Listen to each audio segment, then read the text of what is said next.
childhood memory? Oh, wow. Favorite childhood memory? Or a couple? Wow. I guess my favorite childhood memories were of us going the last 2 weeks of August to Webster Lake, or Chagagagog, Manchagagog, Charbanagungamog Lake, which is on the border between Massachusetts and Connecticut. Great Uncle John, my dad's Uncle John, Richard's brother, never married, but he did something wonderful for the family. He bought the property. He put up a prefab home. He put up a Quonset hut on the level down below, and he built a bunkhouse on a level going towards the lake by the flagpole. And it became the place that the family collectively went. Not that they didn't go other places, but Webster Lake and Laurel Lodge were just really special to me and Wendy and the other kids. And we have great memories of fishing off the dock and catching the same little sunfish over and over again, putting them in a big pan underneath the bush, keep them cool. End of the day, we dump them all back in the lake. And son of a gun, if the next day, if we didn't catch them again because they had little black marks all through their lips. It was a wonderful place. We used to catch mud turtles underneath the dock. My dad loved to take us to the swamp, and he would go through looking for turtles, what we call a red-eared Texas slider, and he would get close, and then he would slip out of the rowboat. That was really we had so much fun with that rowboat, and he would reach out and grab that turtle, and so we had a lot of fun with the turtles. We had a lot of fun with the crayfish. The whole shore was rocky, and there were lots of crayfish. And we had fun catching them. Dad took us over into some unused property that somebody, I guess, probably built on by now, but it was loaded with blueberry bushes. So we would go picking blueberries. And Wendy remembers this really well. I'm not sure about the others, but she has strong memories of all of this stuff too. Laurel Lodge was really special because the family had a place to go. And I'm hoping that one of my two brothers, Mark or Mike, who got Dad's 8mm movies, will be able to give us a copy of that, because I believe they put it on a VHS or a DVD. And I would love to watch those videos or those films and talk about the memories that I have of the people who flashed through Dad's movies. I really appreciate my dad for those movies, because this is before video cameras and all the rest of that stuff. And the problem with photos is often you don't put any labels on them, who they belong to. But that's what Amy and I are going to do with Mom's help. We've already started it. Go through and try to put labels on all the old pictures that we have, so that the next generations, when they do their family history, they can actually see these wonderful people that I call relatives. Grandpa Richard came over from Ireland in the potato famine time frame, and his wife was on that same ship.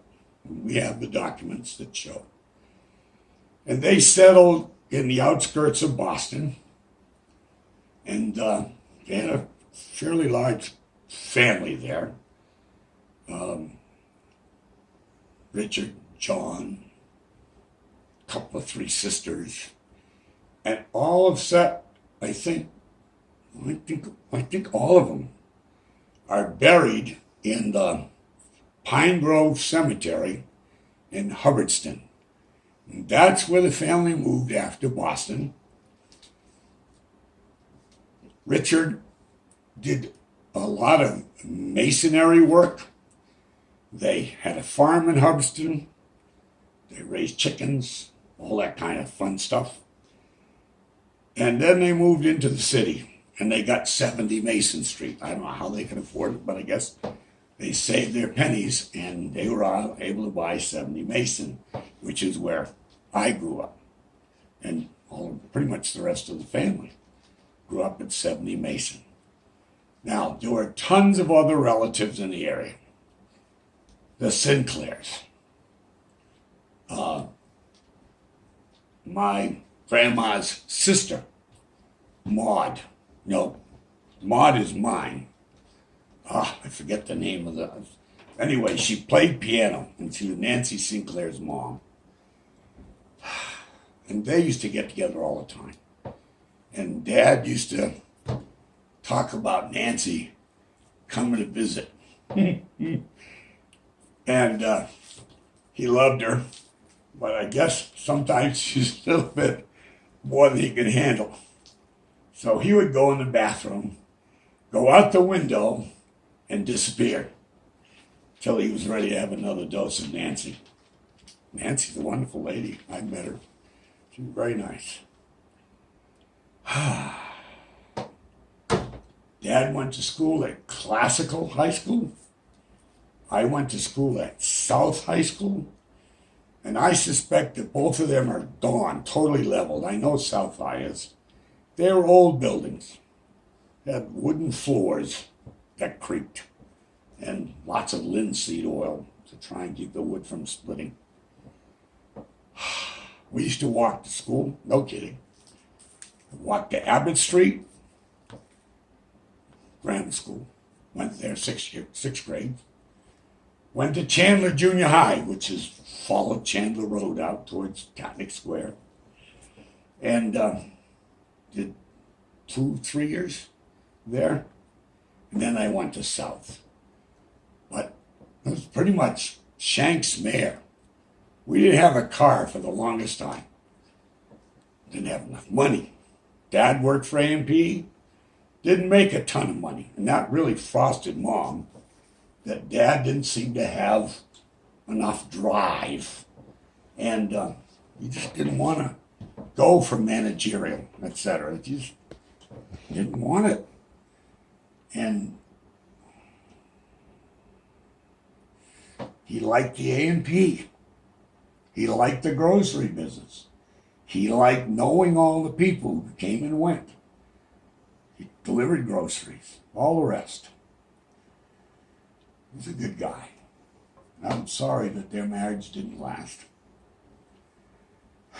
I'm sorry he died pretty much alone.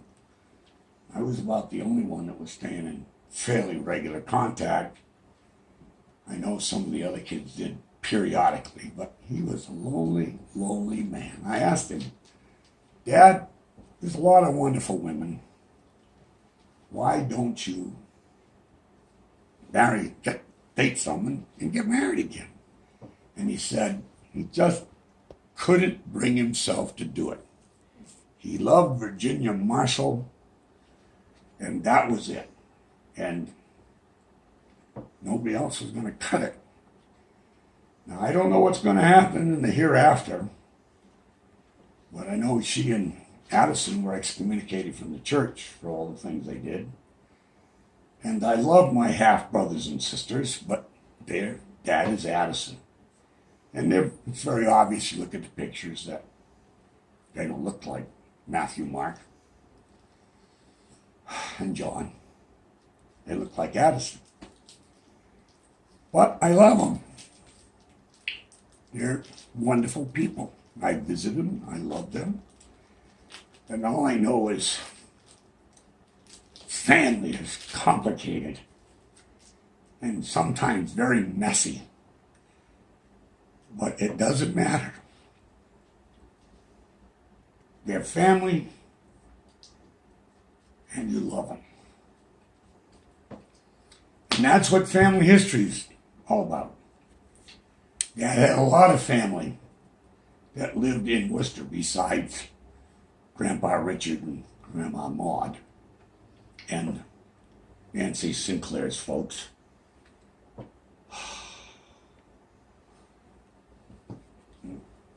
Several of the sisters married well. One married Clyde Jostin, or Clement Jostin. He was a fire chief. And they had a nice house out on Burncoats, or off of Burncoats, somewhere out on that side of the city. And Dad really loved his cousins.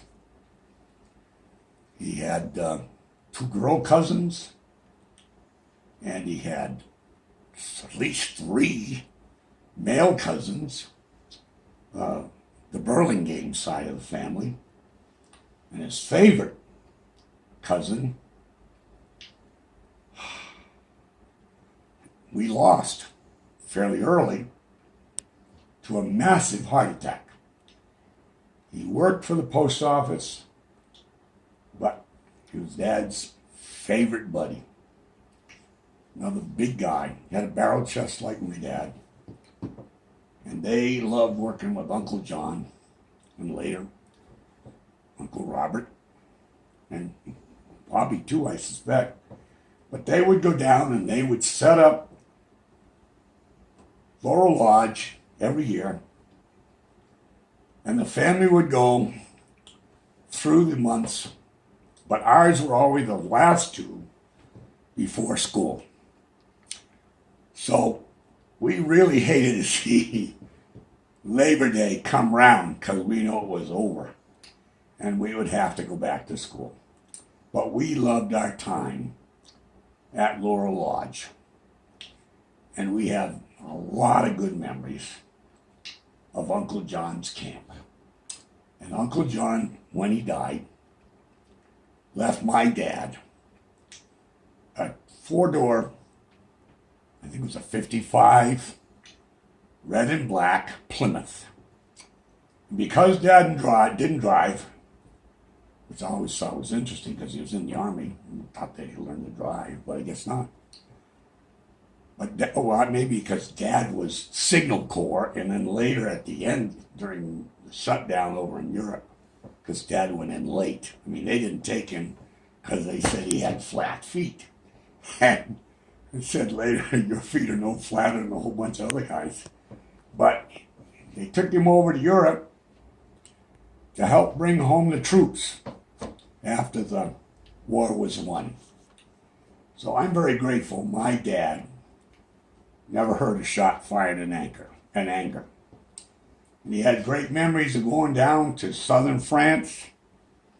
And he loved to tell about the French urinals that they had right on the street. But they were in a kind of a telephone box or something like that. And so he always laughed, he said, you could stand and watch the ladies coming up the street while you take your hat off to them even. But that was just the way it was back then.